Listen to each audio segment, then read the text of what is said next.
welcome to the 200th episode of Rewiring Health.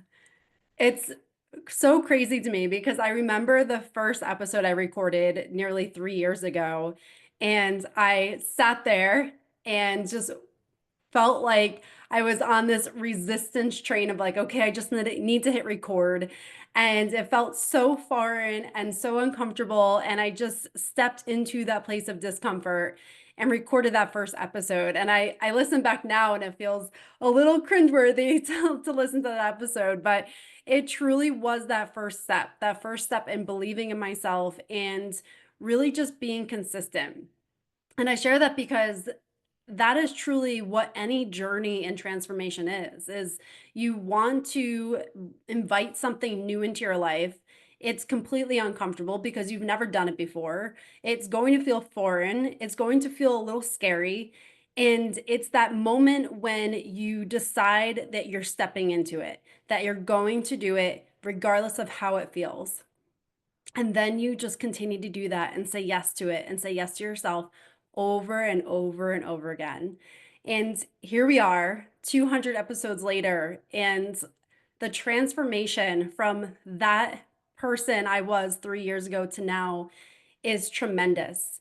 And I am so incredibly grateful for this platform in all the things I have learned, in all the connections I've made through this platform, and all the amazing people who have shared their stories, their journeys, and their wisdom along the way. This podcast has become the top 5% globally ranked. And I have had 110 guests on this podcast so far, and I've recorded 90 solo episodes. It's been played in 61 countries, which is so incredible to think about. Across the globe, people are tuning in to listen to this podcast. It is so incredibly humbling, and I am so incredibly grateful for everyone who has taken their precious time to tune in. And I want to share 20 lessons that I've learned and I've gained through this podcast, through the conversations, through the incredible stories that I've heard from people who have overcome some of the most difficult situations to then experience a life that is so freeing. As I was approaching the 200th episode, I know I wanted to make it special to really allow everything that's come from this podcast to come together in one episode. And as I was sitting in silence one day, it just came to me that I've gained so much through these conversations that I want to share 20 of the top lessons I've learned through this experience personally and through the conversations that I've had with the most amazing guests that have been on this podcast. So here are the 20 lessons that I have taken away from this experience. Number one, we are always learning. We are always growing, and we have to give ourselves grace in this process. That at no point will we have all the answers. And the minute we think we do have the answers, something will in life will happen that will make us realize that we have to learn and evolve and elevate ourselves to the next level. So know that we are always learning, and we should always be curious about that. Number two, seek from within what we usually pursue outward.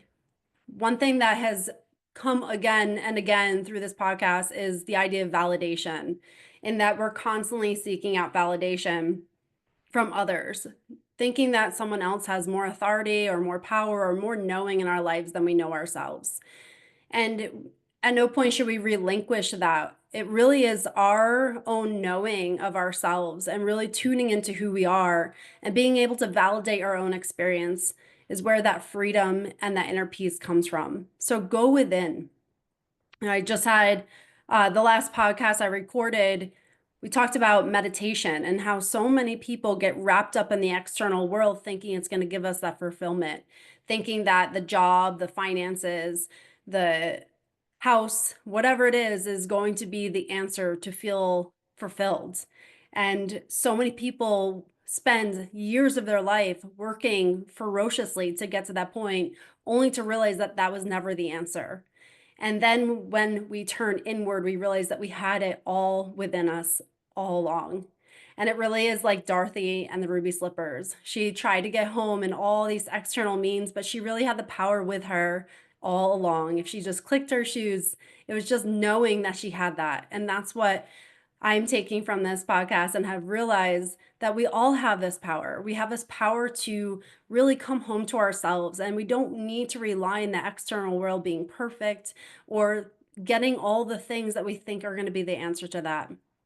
It's just realizing we have the power within ourselves. Number three, trust the lessons and how life unfolds. This is one that I think we can always learn and really embody, in that it can be really hard to trust life when so many things maybe are falling apart. It seems chaotic, it's stressful, and we're wondering, why are all these things happening? But as I look back on my life, and so many of the guests that I've had have shared this as well, they look back and it starts to all make sense. That even when they were in the thick of it, they couldn't really see it. But after they got out and on the other side, they could look back on the experiences. And I very much resonate with this as well, that you can look back on the experiences of your life and understand why they all had to unfold the way they did. And this is part of the journey, is learning to trust that we are always supported and everything is happening for a reason. Number four is emotions. And through the duration of this podcast, I have had so many personal things going on in my life that have really had me in a place of tremendous grief. And through it, I've realized that I can experience grief and feel that emotion, and I can also experience joy. So I'm also raising a 2 and a 5-year-old, and there's a lot of joy in having young kids. And at the same time, I'm experiencing a lot of grief in my life, and realizing that these two can coexist and that it's okay for them to coexist, that there's going to be times I'm going to feel grief, and there's going to be times that I feel joy.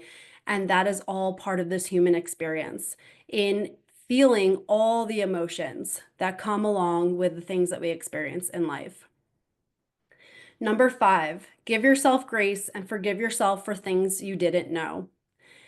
This is such a big lesson personally, but also a theme I've heard through so many of the guests, in that they can look back at times in their life, and if they were in those situations, they may have chosen to do something different. But at the time, they made the best choice that they can make at the level of their consciousness. And I also look back at times in my life where I can see things so much more clearly now, but at the time I couldn't see it that way. And so we have to give ourselves grace for those past versions of ourselves that were just doing the best they could, and really forgive ourselves for anything that we chose at the time, and understand that it really was all there placed, just like the earlier lesson, for a reason. So learning to forgive ourselves, giving ourselves grace, is such an important aspect of feeling more expanded and loving of ourselves in this process. Number six, you are the co-creator of your life. While it may seem that life is just happening to you and you're just reacting to so many things in your life, you truly have the ability at any point to change the trajectory of your life. Making small changes can have tremendous benefits, and that's actually a lesson that is coming up. But you are the co-creator, and know that at all times, that you have the power to change your life and to create whatever you desire in your life. It just takes changing the way that you believe, and really rewiring your brain to see the opportunity when you may not have been able to see that prior. Number seven, your mind is more powerful than you realize. This is something that has come up time and time again in every episode, the power of the mind.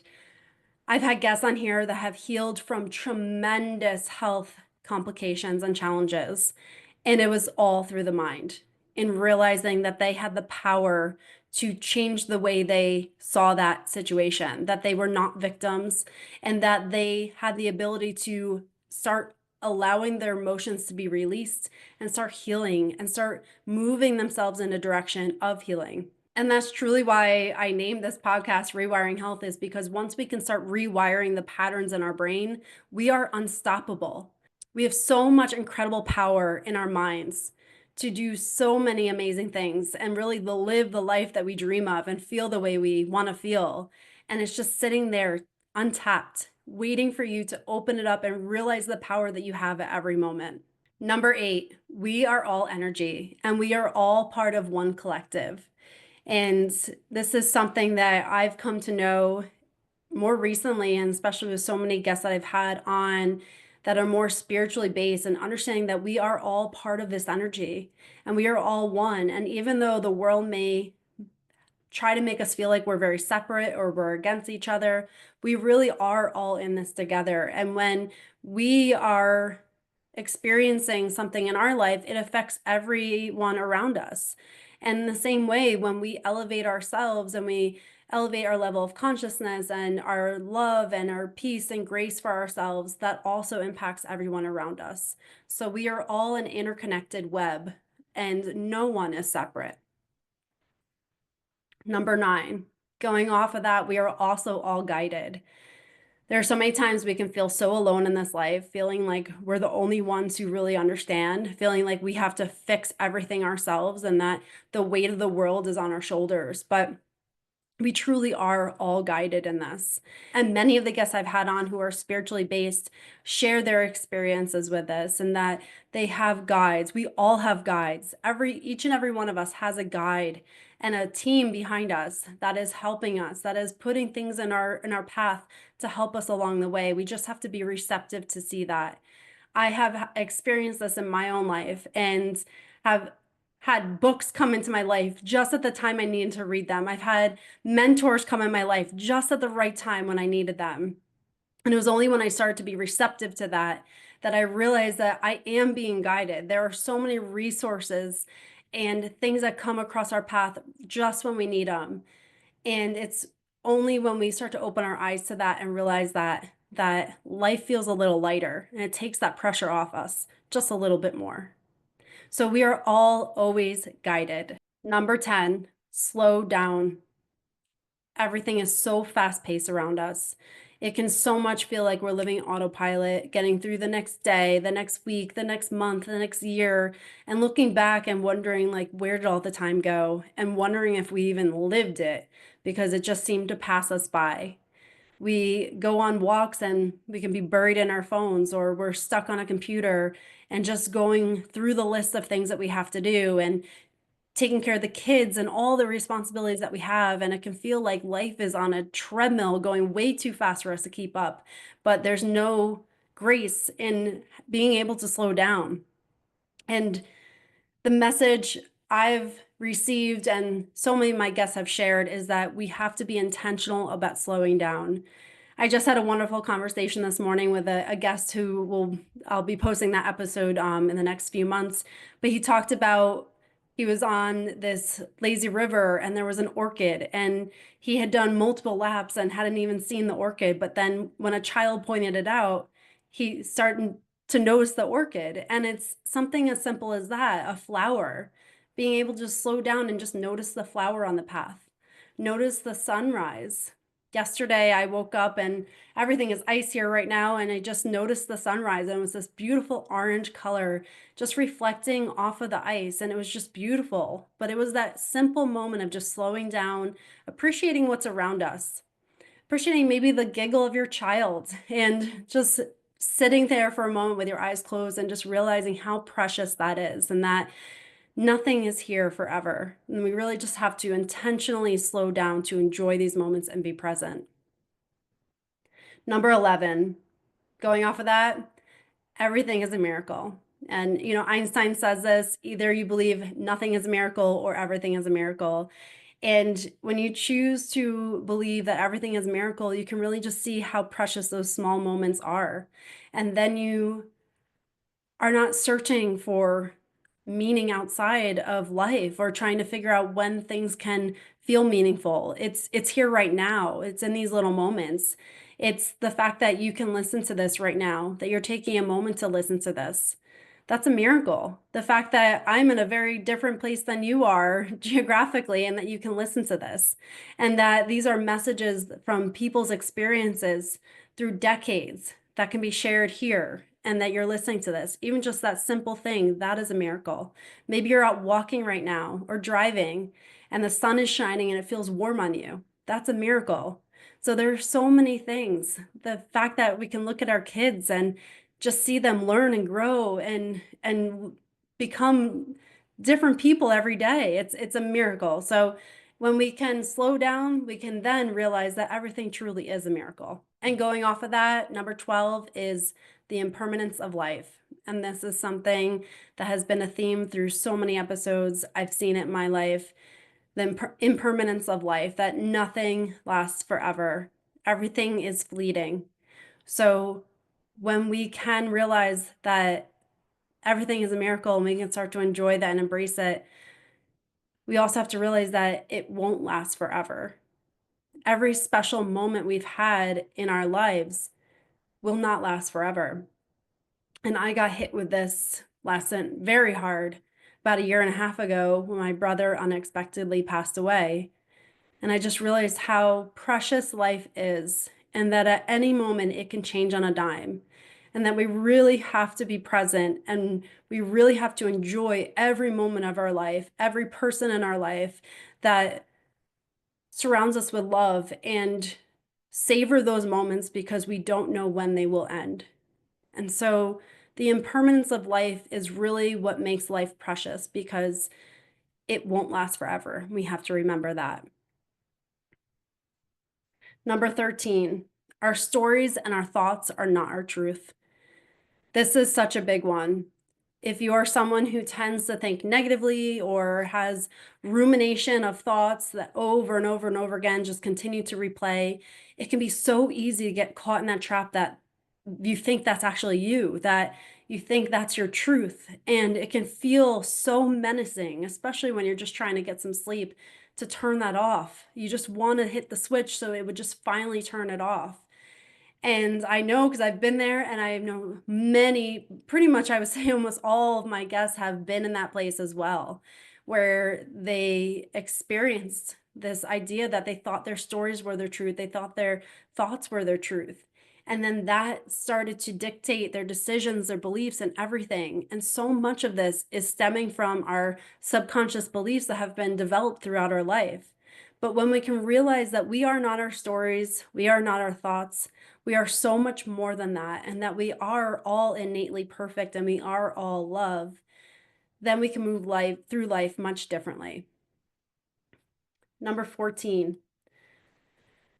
life is not happening to us, life is happening for us. This was probably one of the biggest transformations in my life, and one that I hear throughout almost every single guest that I've had on, where at some point in their life, they felt life was happening to them. Maybe it was an illness, maybe it was a financial challenge they went through, maybe it was relationship issues that they were going through. And at the time, they thought life was happening to them. They were just reacting to all the bad things that are happening to them. But it was that transition for me and for all those guests that had shared that when they realized that life was truly actually happening for them, everything opened up and they could see the purpose of all the challenges they had gone through. And they could see that they actually were gifts. They were gifts to open them up to a new beginning. They were gifts to give them a new perspective on life. They were gifts to learn how to love themselves. And that truly is one of the most transformational things I've ever experienced, where I realized that all the things I had been through really were moving me in a direction that I needed to be in, and gave me such incredible insight into myself and into life that I am so incredibly grateful for those challenges. Number 15, in the hardest moments, send love to yourself and others.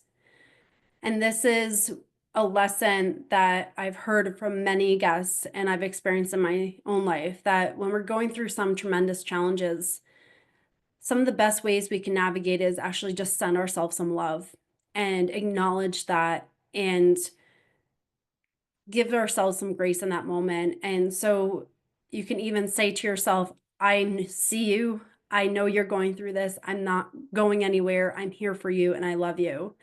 And just those words to yourself in that moment can be so incredibly therapeutic. And the same thing for someone who's going through a challenge, or you're going through a challenge yourself and you want to just send love to others who maybe are experiencing something like that. That love that we feel and that we can send to others is so healing in that moment. So if you're going through something really challenging right now, try sending love to yourself in that moment and then send love to someone else in that moment. It can really help you through. Number 16, past challenges become your greatest teachers and gifts. And so again, this goes right off of that life is happening for you. I can look back on so many things that I struggled with. So the idea of perfectionism, thinking I had to be perfect and was trying to mold my external world to make my internal world feel like I was enough, and people pleasing, feeling like I had to make everybody happy and say yes to everything. These have been some of major challenges in my life where it really was forming so many of my behaviors and my thoughts and my beliefs, and I was just suffering internally at the time. But some of those biggest challenges have really become such a blessing because I've been able to see myself in a different light. I've been able to heal a lot of those patterns, release a lot of the emotions that I've experienced with that. And now I have such a greater appreciation for my past version of myself, but also the current version of myself. And now I get to help others who are struggling with some of those things. And this is a theme I've heard with so many of my guests, that some of the biggest challenges they had.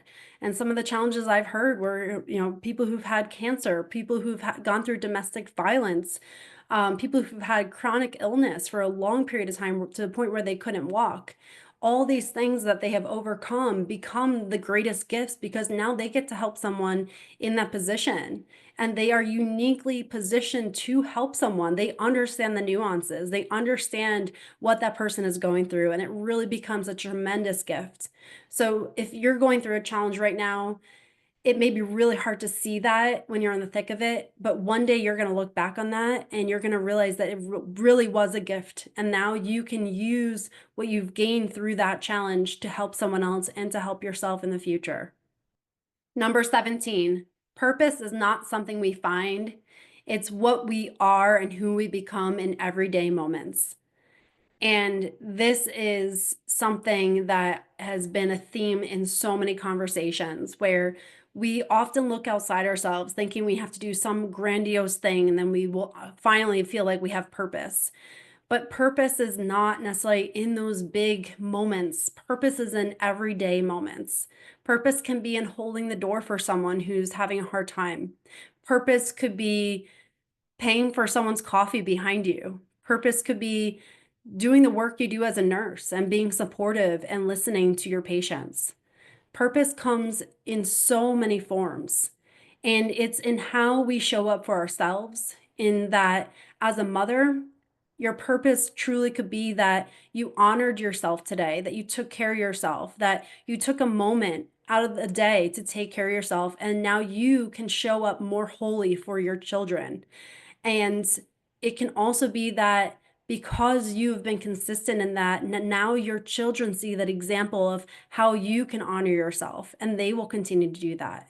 And what a beautiful purpose that is. It's in those simple little things. The fact that maybe you went to go take a walk, you drank enough water today, that you did some meditation and some breath work to make sure that you were in a more regulated state, and now your children are seeing you lead by example. That is purpose. Purpose is in guiding others in whatever way you can. How can you help somebody in the smallest way right now? It's in these everyday moments that is our purpose. So if you're listening to this, what are those little moments that you can do today to show up for yourself and others and realize that you are living your purpose? Number 18, forgive yourself and others. We carry so much weight throughout our lives when we hold on to anger, resentment. Maybe people have really wronged us. Maybe we've gone through tremendous, horrific challenges, and it can be so easy to almost hold on to that anger and that maybe that shame that you feel from it, or guilt, or whatever the emotion is that you're holding on to in those moments. But it's through that forgiveness that we release ourselves, that we're able to feel more free in life and go through life with a whole new perspective.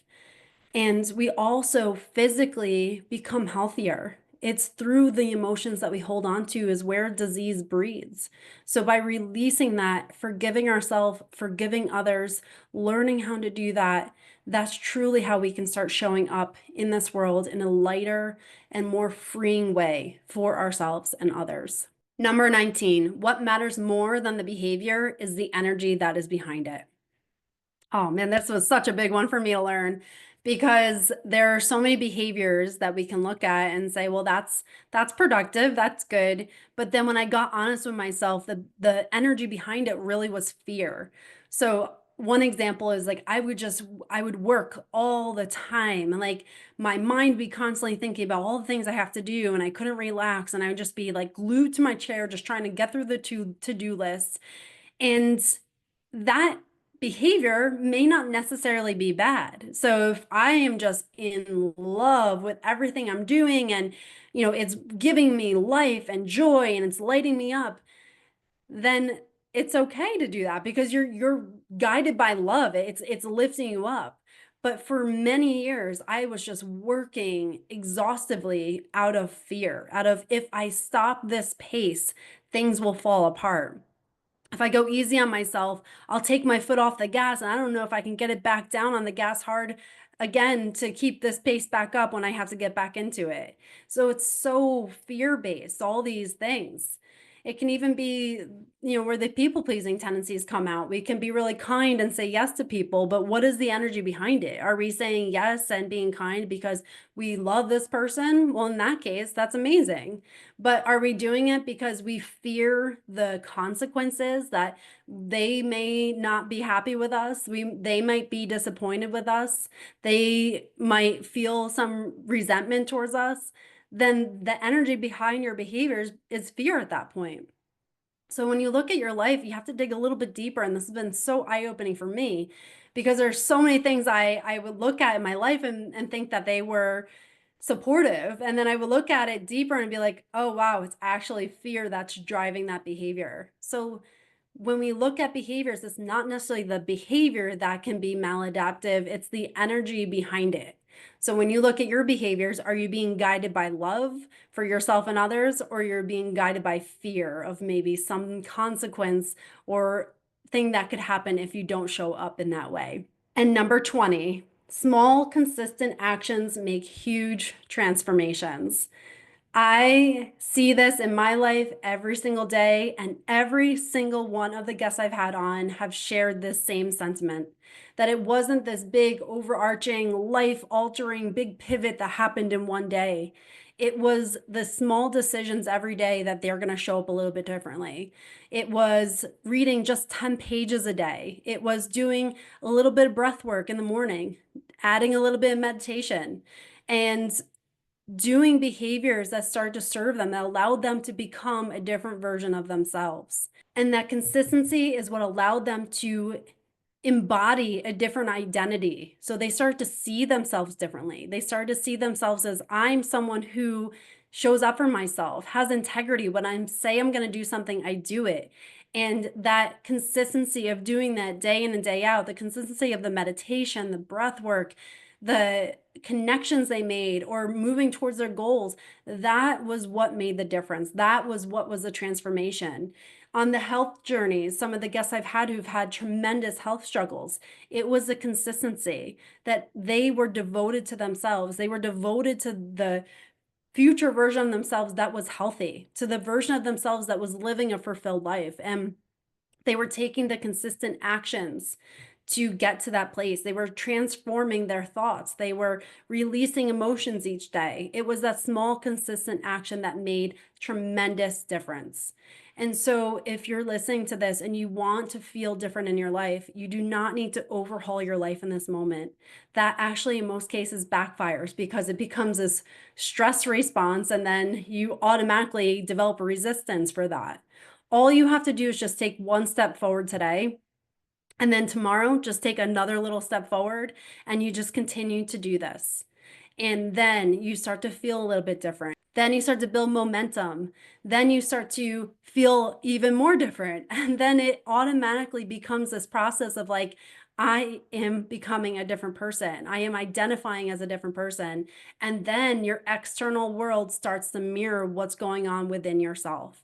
And that is how you become a different version. You start to rewire your brain little by little, and then you become and identify as someone different. You develop different beliefs, and then your thoughts follow your beliefs, and then your emotions follow those. And now you are literally feeling like a different person, and then everything else will fall into place after that. So, those were 20 of the top takeaways I have gained from hosting this podcast for nearly 3 years, having the conversations with 110 guests, and plus some that I haven't even posted yet. And through the solo episodes of every single day, I read, every single day, I'm listening to other podcasts, every single day, I'm expanding myself and living what I share on here, those consistent actions. If you were to look at me 6 years ago, I would not be the same person that you're seeing today. And it wasn't this big overnight transformation. It was just trusting myself little by little and investing in myself little by little and wanting more, having a desire in my life to feel different, and then taking the action, the guided action to do that. So I just want to send my deepest gratitude to you for tuning into Rewiring Health, for being part of this community. And I truly hope that you have gained something from this podcast, from the conversations, from my solos, from this episode. And I would love to hear what's inspired you? What has really stuck with you? Is there a message, a guest, anything that's really resonated with you? I would love to hear from you. Send me a message on any of my social media. You can email me, and I would love to hear what's really stuck out for you so that I can continue to create material that resonates with you. This has been the most amazing experience, and the cool thing is that it's just continuing to grow, and I can't wait to see what it's gonna be like from episode 200 to 300, and I am just so incredibly grateful that 3 years ago, I trusted myself, I stepped into that discomfort, and I leaned into it, and here we are today, 200 episodes in, and I'm so excited to see where this continues to go. So, thank you so much for tuning in. I'm so grateful for each and every one of you.